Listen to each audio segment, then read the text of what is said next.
Morning. We'll get started here in a minute as soon as our lineup gets in place. Boy, what a nice day.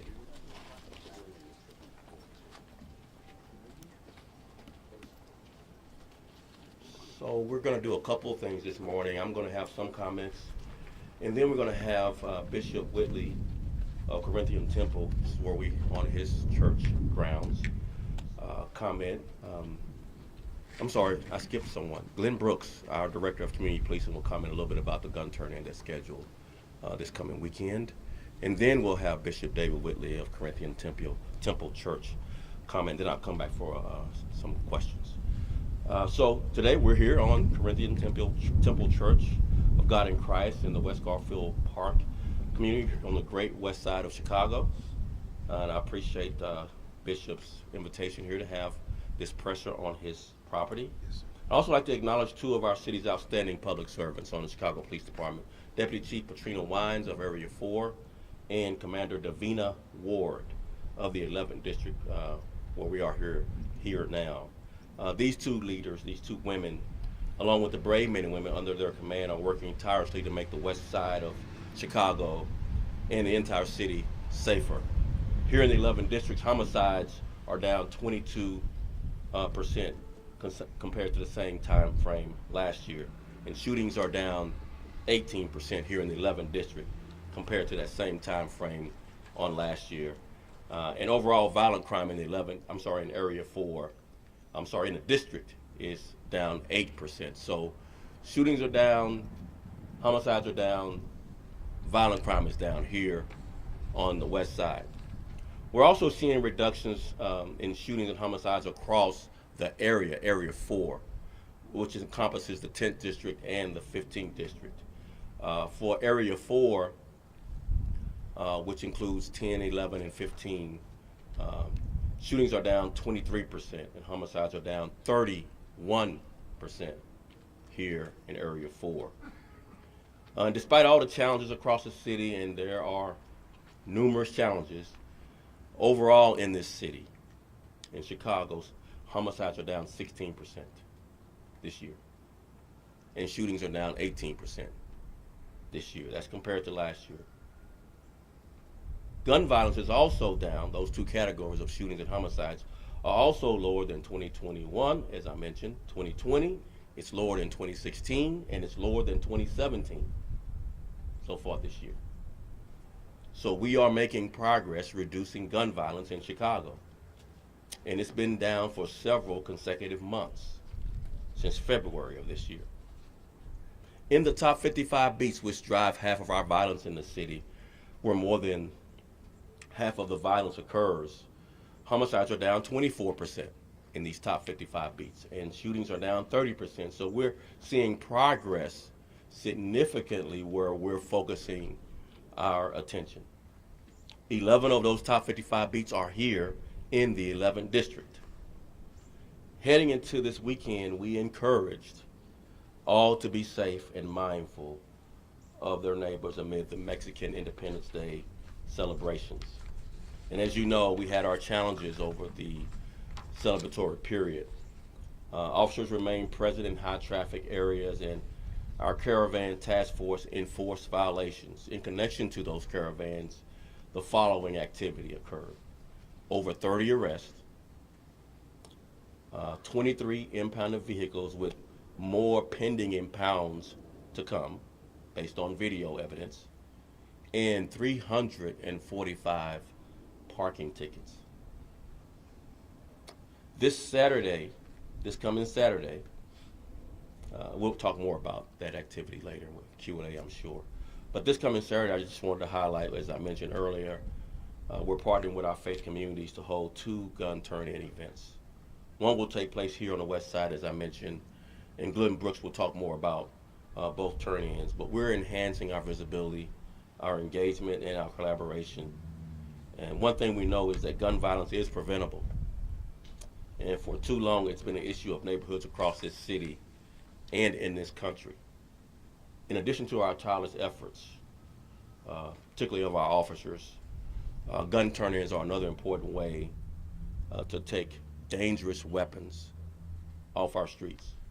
So far this year, our 2 previous gun turn-ins yielded nearly 600 guns, uh, including more than a dozen assault weapons being turned in. Since January of this year, our officers have recovered 9,251 guns. That's a 3% increase over last year's record gun recoveries.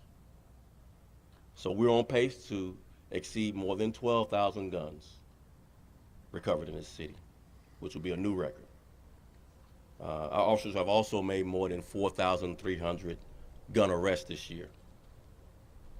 And before I turn over to Glenn Brooks to comment more on the gun turning, I just want to highlight a totally separate issue, but I think it's important. Recruiting is up. Recruiting new Chicago police officers is up. We've hired more new recruits this year than we did in all of 2019. We're on pace to hire above our attrition this year and to significantly catch up on our vacancies. So more to come on our recruiting efforts, but recruiting is up. Recruiting is up. We've hired more new recruits this year than we did in all of 2019. And we have a few months to go. So with that, I'll turn it over to Glenn Brooks, comment on the gun turn-in, and then I think we'll have the bishop come up, and I'll come back for questions. Thanks. Good morning. The Chicago Police Department, we have been very fortunate and blessed to have a partnership with our faith community, and whoa, there we go. There we go. Let's get, Alexa, why don't you just hold that? There you go. We've been very blessed to have a partnership with the faith community and the Don't Kill a Dream, Save a Life Gun initiative. Since its inception, we have collected over 32,000 guns. Those are 32,000 guns that will never be used to hurt or harm or kill anybody else ever again. And this is a partnership with community members empowering themselves to make their homes, their blocks, and neighborhoods a much safer place. And this Saturday, we'll be hosting 2 of them right here in Bishop Whitley's church here on the west side, and at Kingdom Word on the south side at 113th and King. These will be open from 10 to 2 o'clock. And here's the most important thing there. These are anonymous, no question gun turn-ins. So whether someone has passed away and left you a gun, whether you found that gun underneath a bedroom, or whether you just have a weapon that you no longer want, you can turn in that gun, receive a $100 gift card, no questions asked. And that's it. This is one of the things that we can do as community residents to make ourselves much safer and make our communities much safer. Thank you very much. Bishop. And Bishop Whitley, our host. Good morning. My name is Bishop David Todd Whitley. I serve as senior pastor of Corinthian Temple Church of God in Christ, the church facility that we are on today. We want to acknowledge Superintendent David Brown. I think it's a wonderful thing that we share the same first name. So he's my favorite superintendent of all time. All right. Of course, to our 11th District Commander Ward, she's doing a wonderful job serving in her capacity.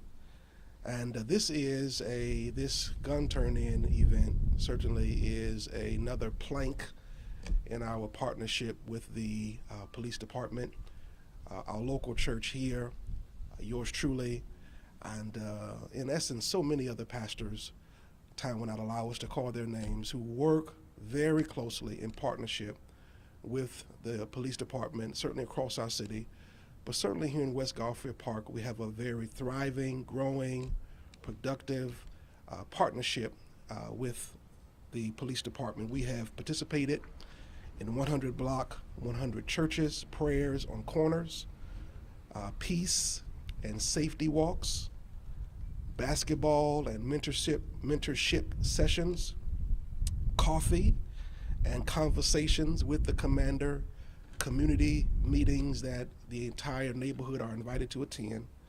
and there have been a number of resource fairs as well. And so this is just another opportunity for us, amen, to again partner with the police department and make our communities safer and more peaceful. And again, thank you all for coming, and certainly you're more than welcome to come back again on Sunday morning and be a part of our service. God bless you. Sunday. Oh, I'm sorry. Services on Sunday. The gun turning is on Saturday. The church services are on Sunday. Come for both. Anyway, let's start with the questions. Tom.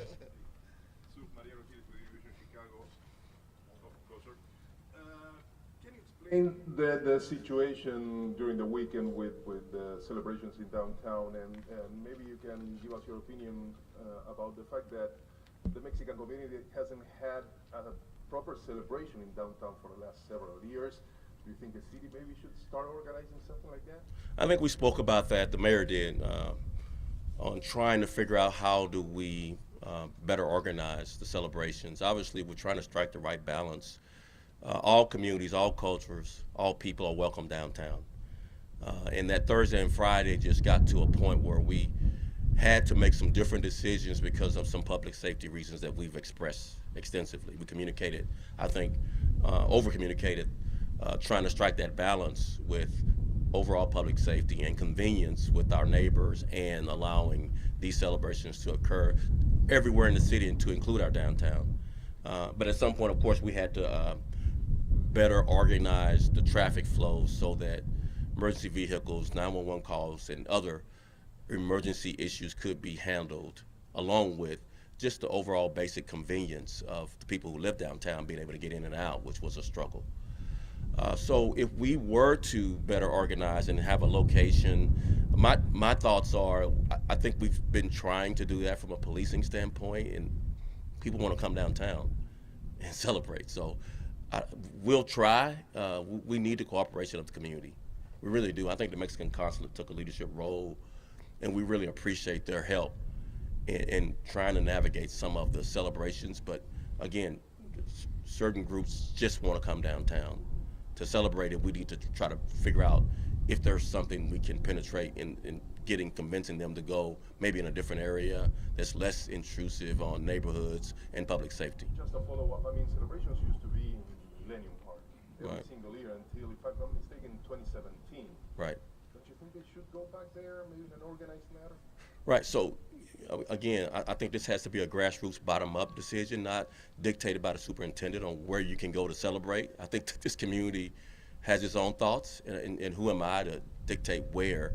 But we're all for any type of organized celebration that takes the pressure off of our resources to manage the traffic flow. So we're just going to defer to the community and the influence of community leaders and stakeholders on that dynamic occurring in the future. Tara Molina, CPD Chicago. Sorry for the bees. Yeah. Yeah, it's a struggle here. So kind of going off that, you addressed a bit of it, but we've seen the downtown area and the police department overwhelmed in the past in cases where there wasn't a chance for preparation. We know this is coming every single year, a multi-day event. Can you tell me about what went wrong and how that's going to be addressed moving forward? So instead of focusing on what went wrong, here's what went right. I think you guys used a lot of your airtime on what went wrong. I don't need to belabor that point. What went right is that I think we allow people to celebrate wherever they wanted to and however they wanted to. But at some point, we prioritize public safety. I would hate to have made the decision before any celebration started to tell certain communities, you can't come downtown. I think that would have been the wrong thing to do, to be quite honest with you. And I know that's not what you're saying, but I just wanted to make sure to make the point that this is a welcoming city, particularly not being tone deaf to what's happening with the Mexican immigrant community right now in this country. I think it's really important to say the words that you're welcome in this city and you're welcome to celebrate anywhere in this city. Now, we'd rather not have the traffic challenges that we had, but for by and large, the celebration with thousands of cars, if not tens of thousands of cars, with very little violence, if any. This was traffic congestion, which is which is highly annoying for people who live downtown, obviously, and frustrating having to wait 2-3 hours to get from point A to point B. But I think we try to strike the right balance. We do know it's coming every year, but you can't dictate to communities what they can do to celebrate and where they can go, nor do we want to. And we want to be cognizant of the city's welcoming message. We won't be hypocritical about that. We could say welcoming and it's just lip service, but you can't come downtown. That would be the wrong thing to do. We didn't do that. Once we realized that Thursday and Friday's challenges were public safety issues that had to be addressed, we made the tough decision to not allow certain things to happen downtown. And I think that's the right message we want to send to all communities. Understanding the welcoming message and everything that you said, looking at this in a positive perspective, but for those who saw this and were incredibly concerned from a public safety perspective, are you saying that how the city handled things following those 2 days would be how this would be approached moving forward, or saying anything to those who are extremely concerned by what they saw this weekend? Sure. Traffic congestion is always a concern. I just want to highlight it's traffic congestion. We had significant challenges across the city with violence as well as we do every weekend. But we had a safer weekend than we had last year at this time, a much safer weekend. Less shootings, less homicides, less overall violence this past weekend than we had from previous weekends. So I would say, at the end of the day, we were safer. We do want to engage the community to try to have a much more organized Mexican Independence Day celebrations. There are some challenges related to how they ended up wanting to come downtown.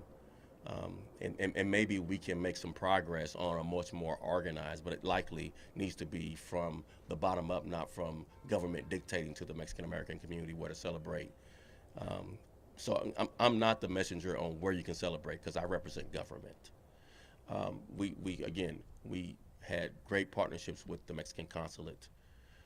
And likely there are other stakeholders in the Mexican community here in Chicago that can facilitate organizing maybe a certain place that can be more organized without the traffic flow impacts. We've had traffic flow impacts for other celebrations, for other communities, right?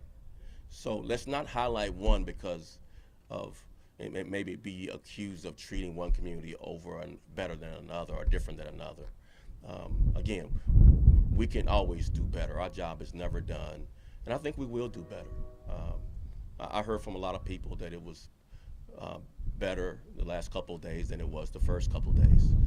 So that's progress. We do want it to be better for the whole celebration, of course we do, but not at the expense of unwelcoming a certain community to any part of town. Yes. Hi, Superintendent Brandt. My name is Priscilla with Philomena Chicago.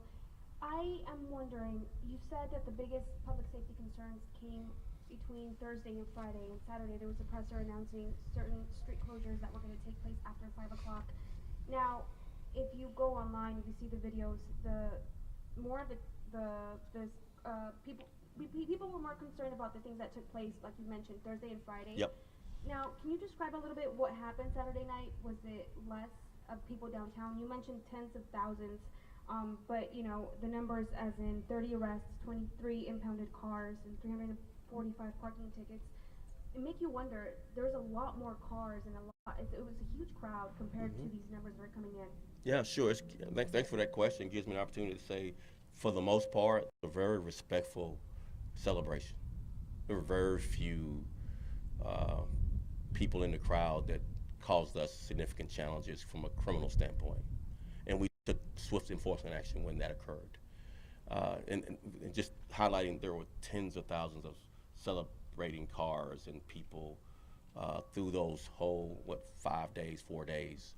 So that's number one. It was overall peaceful, rare exception, any real issues related to crime. But there were issues related to crime, and there were issues related to public safety because emergency cars, fire trucks, ambulances, as well as cars couldn't get from point A to point B in case of an emergency. And the inconvenience if you lived in those areas or worked in those areas, you couldn't get from point A to point B in a timely manner. So being respectful to your neighbors is one part of this as well. But it was a significant public safety challenge getting from point A to point B with emergency vehicles for emergency calls. So that's no small thing. So that caused us to shut down access to parts of our downtown because we wanted traffic flow to continue and not be as it was Thursday and Friday. Judy Wang, WGN-TV. We talked to two aldermen who represent downtown, Brendan Riley and Brian Hopkins. They criticized your safety plan, saying that they didn't believe that it went far enough, that maybe perhaps you had a good plan on paper, but that simply there were not enough officers to deal with the overwhelming crowds. How do you respond to that? I've already responded. I try not to engage aldermen from political stuff. I think the mayor can, our legislative agenda folks can talk, IGA people can talk with that. I just don't do tit for tat. Nor did I hear what, you said what they said. I hadn't responded to that since junior high school. So what I will say is what I said. We try to strike a balance to be welcoming to the celebrations while at the same time enforcing public safety.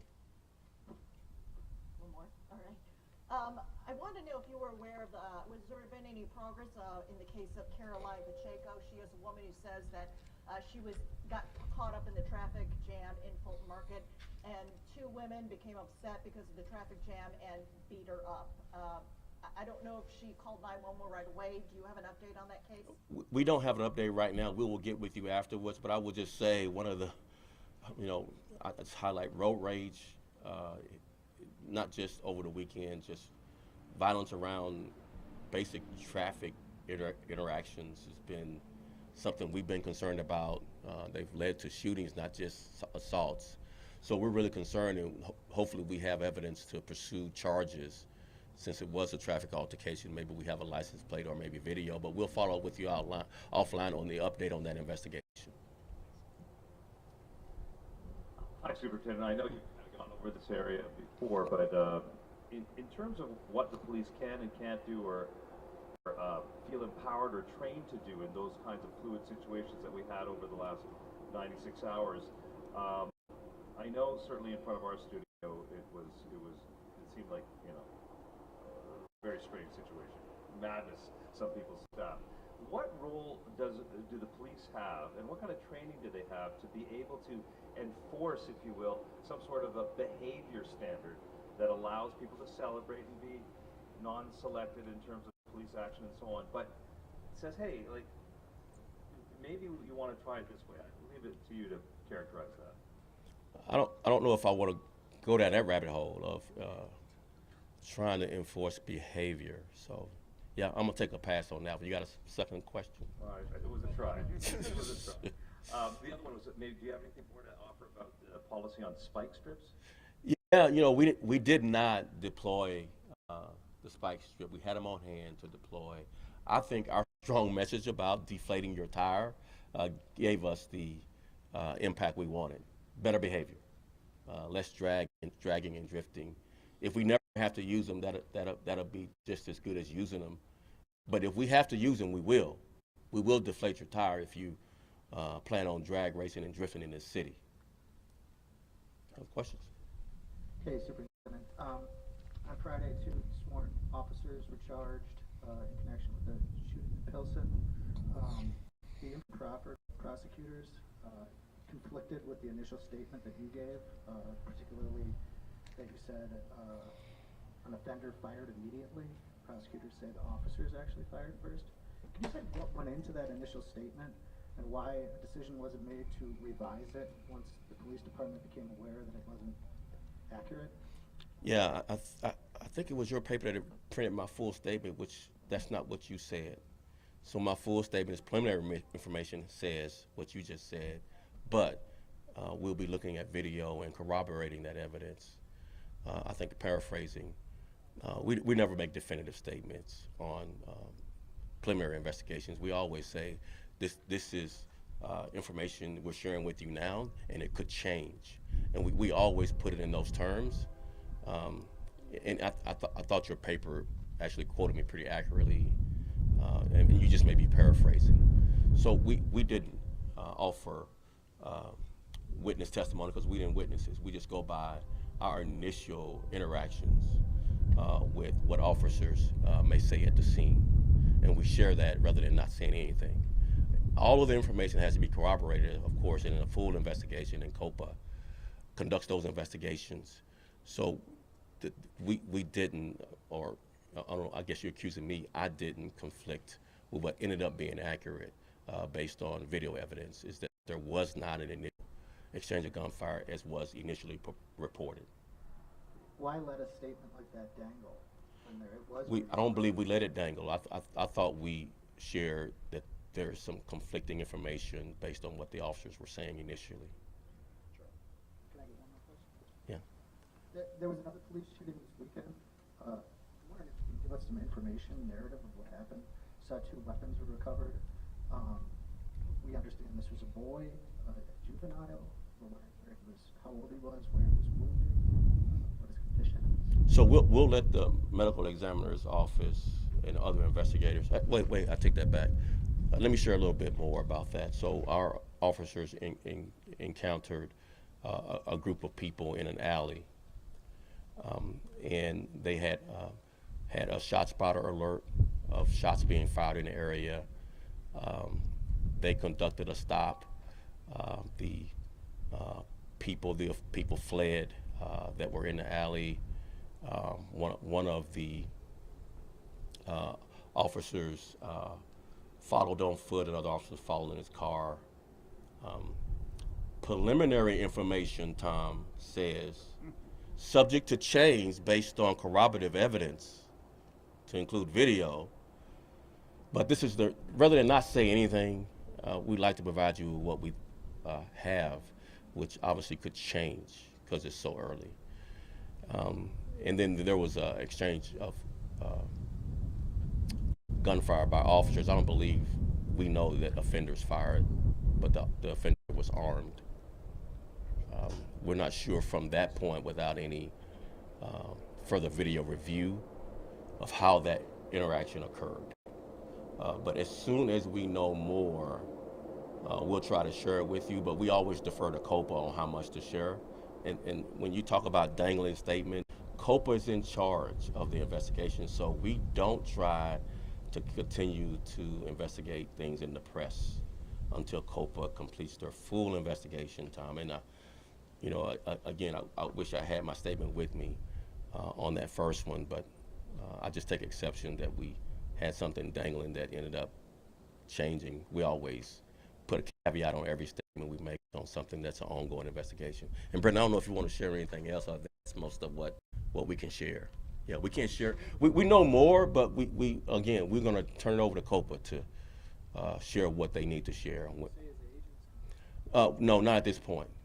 I know there's information that he's a juvenile, but it's not our role to share age and such. So we'll let. Well, either COPA, who's in charge of the investigation.